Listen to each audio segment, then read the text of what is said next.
Hello, welcome to our channel পাঁচের পাঠশালা। তো আমি ঐশ্বর্য বিশ্বাস। আমি তোমাদের ইন্ডিয়ান ইকোনমি আর ইন্ডিয়ান পলিটি কভার করব।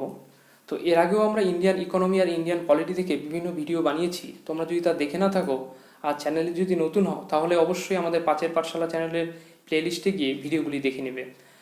তো আজকে কিন্তু আমরা আলোচনা করব ইন্ডিয়ান ইকোনমি থেকে, ইকোনমিক প্ল্যানিং ইন ইন্ডিয়া। তো চলো দেখে নিই, what is economic planning. Economic planning is the process in which the limited natural resources are used skillfully so as to achieve the desired goals. তাহলে কি হলো, অর্থনৈতিক পরিকল্পনা হলো এমন প্রক্রিয়া, মানে অর্থনৈতিক পরিকল্পনা হলো এমন একটি প্রক্রিয়া যেখানে সীমাবদ্ধ প্রাকৃতিক সম্পদ, খুব অল্প সীমিত প্রাকৃতিক সম্পদ খুব দক্ষতার সাথে ব্যবহার করা হয়, যাতে কাঙ্ক্ষিত লক্ষ্য অর্জন করা যায়। কোনো একটা কিছুতে খুব দক্ষতার সঙ্গে যদি করা যায়, তাহলে নিশ্চয়ই এর ফল ভালো হবে। তাই বলা হয়েছে যে কাঙ্ক্ষিত লক্ষ্য অর্জন করা যায়। তারপর দেখো, এটা কিন্তু নেওয়া হয়েছে derived from Russia, then USSR. এটা কিন্তু নেওয়া হয়েছে রাশিয়া থেকে, এটা কিন্তু নেওয়া হয়েছে। এরপর দেখো, history of planning in India. In the year 1934, the proposal relating to economic planning came for the first time in the book of M. Vishweshwar Raya titled Planned Economy for India. 1934 সালে কিন্তু প্রপোজালটা এসেছিল economic planning এই M Bishweshwar রায়ের লেখা বই planned economy for India থেকে। Planned economy for ইন্ডিয়ার কিন্তু বাংলা নাম কিন্তু ভারতের জন্য পরিকল্পিত অর্থনীতি। এটা কিন্তু এম বিশ্বেশ্বর রায়ের লেখা। তো এই যে এম বিশ্বেশ্বর রায়া, একে কিন্তু ফাদার অফ ইন্ডিয়ান ইকোনমিও বলা হয়, ইকোনমিক প্ল্যানিং বলা হয় এম বিশ্বেশ্বর রায়কে। আর তাছাড়াও তিনি কিন্তু একজন নোটেড ইঞ্জিনিয়ার ছিলেন এবং একজন খুব গুরুত্বপূর্ণ পলিটিশিয়ানও ছিলেন। এরপর দেখো, in 1938 the all India Congress committee demand for the same. ঠিক একই রকম 1938 সালে কিন্তু অল ইন্ডিয়া কংগ্রেস কমিটি কিন্তু একই রকম ডিমান্ড করেছিল। এরপর in 1944 Bombay plan was presented by 8 leading industrialists of Bombay including J.R.D. Tata, G.D. Birla and others. 1944 সালে কিন্তু বোম্বে এর 8 জন শীর্ষস্থানীয় শিল্পপতি উপস্থাপন করেছিলেন। হলো, এরপর দেখো, এর মধ্যে ইনক্লুডিং কে ছিল? J.R.D. টাটা ছিল, G.D. বিড়লা ছিল এবং আদার্স অন্যান্যরাও ছিল। তো এই যে এটি কিন্তু এই বোম্বে প্ল্যানটা পুরুষোত্তম দাস ঠাকুরের নেতৃত্বে প্রস্তাবিত হয়েছিল। এখন দেখো, প্রতিটি প্ল্যানই কিন্তু কিছু না কিছু উদ্দেশ্যের জন্য প্ল্যান করা হয়, তাই না? তোমরা সবাই জানো যে কোনো প্ল্যান করলে তার প্রেক্ষিতে কোনো উদ্দেশ্য থাকে। তো এই বোম্বে প্ল্যানের কিন্তু উদ্দেশ্য ছিল দ্রুত শিল্পায়ন। আমি ওই একটা দুটা করে উদ্দেশ্য বলবো। তো এরপর দেখো, গান্ধিয়ান প্ল্যানটা শুনেই মনে হতে পারে যে এটা কিন্তু গান্ধীজি করেছিল, কিন্তু না, এটা গান্ধীজি করেনি। গান্ধিয়ান প্ল্যানটা কিন্তু এপ্রিল 1944 সালে হয়েছিল। এটা কিন্তু কে করেছিল? আচার্য শ্রীমান নারায়ণ আগরওয়াল কিন্তু এটা করেছিল। এর উদ্দেশ্য কি ছিল? সামগ্রীর পাশাপাশি জনসাধারণের সাংস্কৃতিক স্তরের উত্থাপন করা যেতে পারে, জীবনের একটি প্রাথমিক মান সরবরাহ করা যায়। এই গান্ধিয়ান প্ল্যানে কিন্তু এই উদ্দেশ্যের কথা বলা হয়েছে। এরপর দেখো, people's plan 1945, it was given by M N Roy. People's প্ল্যানটা কিন্তু হয়েছিল 1945 সালে, এটা কিন্তু দিয়েছিল কে? M N Roy. পিপলস প্ল্যানটা কিন্তু এম এন রয় দিয়েছিল। তো দেখো, এটার যে উদ্দেশ্যটা ছিল, ভারতীয় জনগণের তাৎক্ষণিক প্রাথমিক প্রয়োজনগুলি, ঠিক আছে, যে ভারতীয় জনগণের যে তাৎক্ষণিক যে প্রাথমিক প্রয়োজনগুলি ছিল সেগুলি সন্তুষ্টি বা সরবরাহ করা 10 বছরের একটি করে সময়ের মধ্যে। বুঝতে পারলে ব্যাপারটা কি হলো? তাহলে ব্যাপারটা হলো, ভারতীয় জনগণের তাৎক্ষণিক যে কিছু প্রাথমিক প্রয়োজনগুলি বা সন্তুষ্টি, সেগুলো সরবরাহ করা 10 বছরের একটি করে সময়ের মধ্যে। এরপর Sarvodaya plan 1950, this plan was given by Jayaprakash Narayan. Sarvodaya plan, এই পরিকল্পনাটি মূলত গান্ধিয়ান পরিকল্পনার উপর অনুপ্রাণিত হয়েছিল। এই সর্বোদয় প্ল্যানটা তাহলে কি করেছিল? জয়প্রকাশ নারায়ণ কিন্তু করেছিল। এর উদ্দেশ্য কি ছিল? এই পরিকল্পনার সর্বাধিক গুরুত্বপূর্ণ ছিল ভূমি সংস্কার ও বিকেন্দ্রীভূত অংশগ্রহণমূলক লোকেদের পরিকল্পনা ও ওপর জোর দেওয়া। এই সর্বোদয় প্ল্যানের কিন্তু এটা উদ্দেশ্য ছিল। এরপর দেখো, আফটার ইন্ডিপেন্ডেন্স ইন 1950, ইন্ডিপেন্ডেন্সের পরে 1950-এ the planning commission was set up. হ্যাঁ, প্ল্যানিং কমিশন কিন্তু সেট আপ হয়েছিল 1950-এ under the chairmanship of Pandit Jawaharlal নেহরুর চেয়ারম্যানশিপে। The format of first five year plan, sorry এখানে 5টা আসেনি, এখানে শুধু 5 আছে, ফার্স্ট ইয়ার প্ল্যান আছে, এখানে ফার্স্ট 5 ইয়ার প্ল্যান হবে, ওয়াজ প্রিপেয়ার্ড ইন 1951। প্রথম পঞ্চবার্ষিকী পরিকল্পনা ফরম্যাট কিন্তু 1951 সালে প্রস্তুত করা হয়েছিল। এরপর দেখো, the planning commission was constituted in India in 1950। যে প্ল্যানিং কমিশন, একটু এর আগের পয়েন্টে আমরা আলোচনা করবো, 1950-এ কিন্তু প্ল্যানিং কমিশনটা হয়েছিল। এই প্ল্যানিং কমিশন কিন্তু একটা নন কনস্টিটিউশনাল অ্যান্ড অ্যাডভাইজারি কর্পোরেশন। বারবার এটা বিভিন্ন বিগত ইয়ার প্রশ্ন এসেছে যে প্ল্যানিং কমিশনটা এটা কি, তো এটা কিন্তু হয়ে যাবে কি নন কনস্টিটিউশনাল অ্যান্ড অ্যাডভাইজারি কর্পোরেশন। তারপর দেখো, the Indian constitution did not provide for the formation of planning commission. ভারতীয় সংবিধান প্ল্যানিং কমিশন গঠনে কিন্তু ব্যবস্থা করেনি, এটা কিন্তু তোমাদের মনে রাখতে হবে। তো প্ল্যানিং কমিশন কিন্তু কবে হয়েছিল বললাম, 1950-এর মার্চে হয়েছিল। এটা কিন্তু প্ল্যানিং কমিশন কিন্তু পিএম হলো এক্স অফিসিয়াল চেয়ারম্যান, পিএম কিন্তু এখানকার এক্স অফিসিয়াল চেয়ারম্যান কিন্তু পিএম। তারপর ডেপুটি চেয়ারম্যান কিন্তু অ্যাপয়েন্ট করে চেয়ারম্যান, কিন্তু এই ডেপুটি চেয়ারম্যান কিন্তু একজন ফেমাস ইকোনমিক্সট হতে হবে। এই একটা স্লাইডে এত কিছু লেখা সম্ভব না, তাই বলছি, তোমরা প্রয়োজন মনে করলে তোমরা এটা নোট করে রাখতে পারো খাতায়। তারপর কিন্তু দেখো, দ্য লাস্ট ডেপুটি চেয়ারম্যান কি ছিল, মন্টেকসিন আলোয়ালিয়া। তারপর দেখো, এর কিন্তু মেম্বার ছিল 8 জন, এটা কিন্তু চেঞ্জেবল মেম্বার, ঠিক আছে। প্ল্যানিং কমিশনটা কিন্তু আমাদের পলিটির যে লিস্টগুলো আছে সেই লিস্টে কিন্তু কনকারেন্ট লিস্টে কিন্তু এটা আলোচনা করা হয়েছে।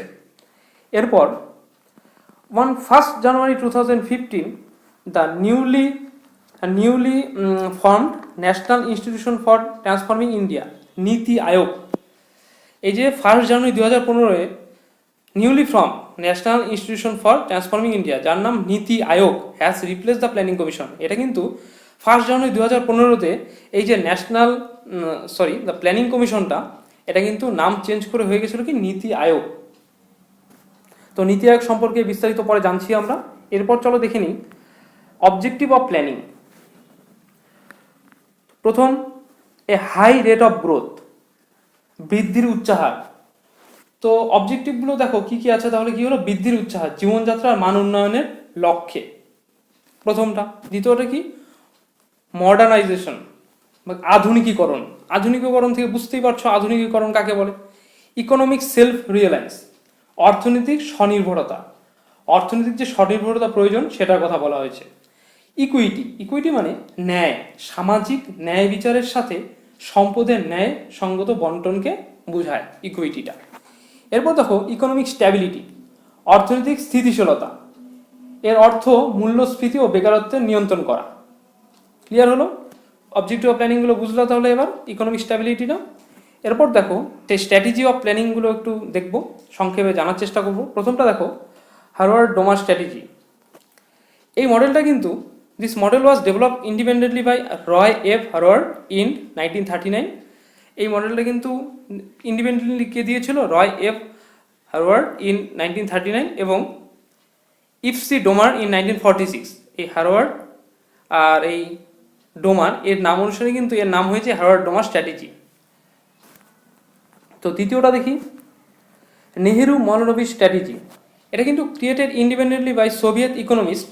এটা কিন্তু ইন্ডিপেন্ডেন্টলি ক্রিয়েট হয়েছিল Soviet economist Grigory Feldman in 1928 এবং Indian statistician Prasanta Chandra Mahalanobis in 1953।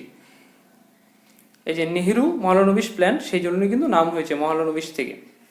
তো এরপর দেখো, গান্ধিয়ান স্ট্র্যাটেজি মানে এই না, এর আগে যখন আলোচনা করলাম গান্ধিয়ান প্ল্যান সম্পর্কে, তখন কিন্তু দেখলাম এটা গান্ধিয়ান স্ট্র্যাটেজি মানে এই না, এটা কিন্তু বারবার কনফিউশন হয়ে যায়। গান্ধিয়ান স্ট্র্যাটেজি মানে এই নয় যে এটা গান্ধীজি করেছে, এটা কিন্তু করেছে কে, Acharya Shriman Narayan Agarwal in his Gandhian plan in 1944। এটা কিন্তু করেছে কি, আচার্য শ্রীমান নারায়ণ আগরওয়াল গান্ধিয়ান প্ল্যান 1944-এ। এরপর তো খুব গুরুত্বপূর্ণ এলপিজি স্ট্র্যাটেজি। এলপিজির ফুল ফর্ম আছে নিশ্চয়ই। এলপিজি কি? লিবারালাইজেশন, পিতে প্রাইভেটাইজেশন, জিতে globalisation. LPG strategy of planning was introduced by the finance minister. এটা কি কোন ফাইন্যান্স মিনিস্টার করেছিল? Doctor Manmohan Singh under Narasimha Rao government in 1991। এটা কিন্তু করেছিল কে? মনমোহন সিং, নরসিংহ রাও গভর্নমেন্টের আমলে 1991 সালে। তো এরপর দেখবো টাইপস অফ ইকোনমিক প্ল্যানিং। তো দেখো আমরা কয়েকটা গুরুত্বপূর্ণ ইকোনমিক্স টাইপস সম্পর্কে আলোচনা করব। তো প্রথমটা দেখো ইম্পারেটিভ প্ল্যানিং আর ইন্ডিকেটিভ প্ল্যানিং। সবচেয়ে গুরুত্বপূর্ণ প্ল্যানিং কিন্তু এই দুটোই। তো ইম্পারেটিভ প্ল্যানিংটা কি? ইম্পারেটিভ প্ল্যানিংয়ের কিন্তু আবার কিছু নাম আছে, যেমন কমান্ড, ডিরেক্টিভ, এগুলো কিন্তু ইম্পারেটিভ প্ল্যানিংয়ের আরও কিছু নাম, যেখানে সমস্ত ইকোনমিক অ্যাক্টিভিটিগুলি গভর্নমেন্ট নিয়ে আসে বা স্থির করে, সেটাই কিন্তু ইম্পারেটিভ প্ল্যানিং। এরপর দেখো ইন্ডিকেটিভ প্ল্যানিং। ইন্ডেকটিভ প্ল্যানিংয়ের মধ্যে কি আছে? মার্কেট। এর কিন্তু আরেকটি নাম আছে ইন্ডেকটিভ প্ল্যানিংয়ের, এর নাম কিন্তু মার্কেট ইনসাইটিভস। রাজ্যগুলির নির্ধারিত লক্ষ্য অর্জনের জন্য বেসরকারি খাত একে কিন্তু নিয়ন্ত্রণ করে এই ইন্ডেকটিভ প্ল্যানিংয়ে। এরপর দেখো সেন্ট্রালাইজড প্ল্যানিং। সমস্ত ইকোনমিক ডিসিশন নেয় সেন্ট্রাল অথরিটি, ঠিক আছে? এই সেন্ট্রালাইজড প্ল্যানিংয়ে বলা হয়েছে অর্থনৈতিক পরিকল্পনাগুলি লক্ষ্যগুলি এবং অগ্রাধিকারগুলি নির্ধারণ করে সরকার। এটা কিন্তু এই সেন্ট্রালাইজড প্ল্যানিংয়ে বলা হয়েছে। এরপর দেখো ডিসেন্ট্রালাইজড প্ল্যানিং। এটা আবার পুঁজিবাদী অর্থনীতির সাথে সংযুক্ত। ডিসেন্ট্রালাইজড প্ল্যানিংটা বাজার ব্যবস্থার মাধ্যমে কিন্তু এটা প্রয়োগ করা হয়, এই ডিসেন্ট্রালাইজড প্ল্যানিংটা। এরপর ফাইন্যান্সিয়াল প্ল্যানিং। এটা দেখো এটা কি?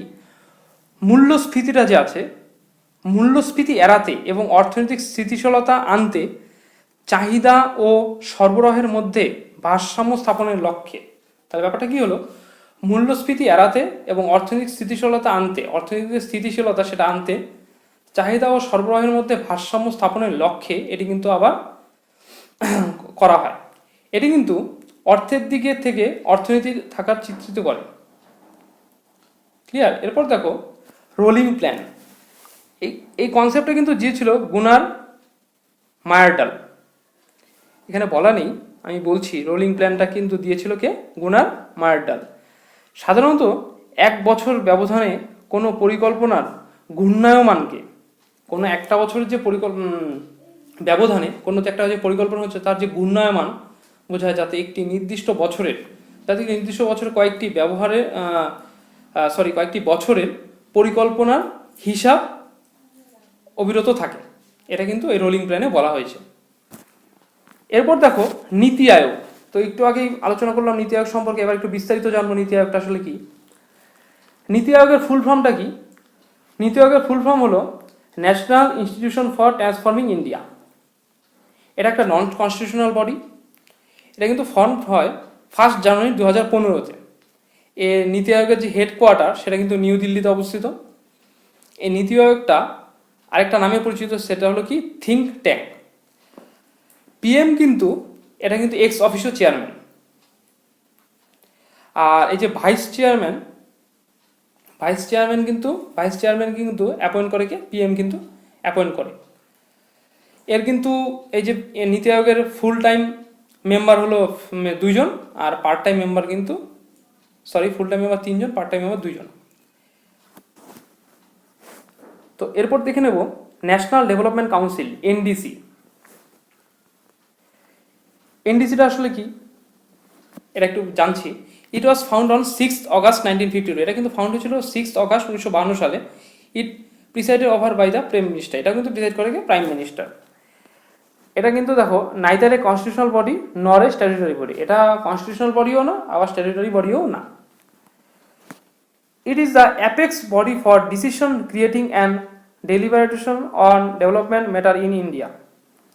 এটি ভারতের উন্নয়ন সম্পর্কিত বিষয়ে সিদ্ধান্ত গ্রহণ এবং আলোচনার জন্য শীর্ষস্থানীয় সংস্থা।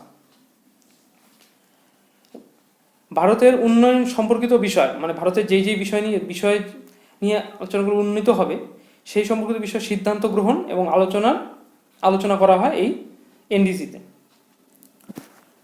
ইট it gives the final approval to the 5-year plan of India. এটা কিন্তু ফাইনাল অ্যাপ্রুভাল দেয় 5-year plan of India, 5-year প্ল্যানকে। তো আজকে আমরা এই পর্যন্তই আলোচনা করলাম। তো এরপরের দিন আমরা পঞ্চবার্ষিক পরিকল্পনা বা 5-year প্ল্যান নিয়ে আলোচনা করব। তো ভিডিওটি কেমন লাগলো অবশ্যই তা কমেন্টের মাধ্যমে জানাবে। আর কোথাও যদি বুঝতে অসুবিধা হয়ে থাকে তাহলে অবশ্যই তা কমেন্টের মাধ্যমে জানাবে। তো এরপর আমরা ইকোনমিক্সের উপর থেকে আলোচনা করবো ওই যা বললাম 5-year প্ল্যান সম্পর্কে। তো ভিডিওটি শেষ পর্যন্ত দেখার জন্য ধন্যবাদ। দেখা হচ্ছে পরবর্তী ভিডিওতে।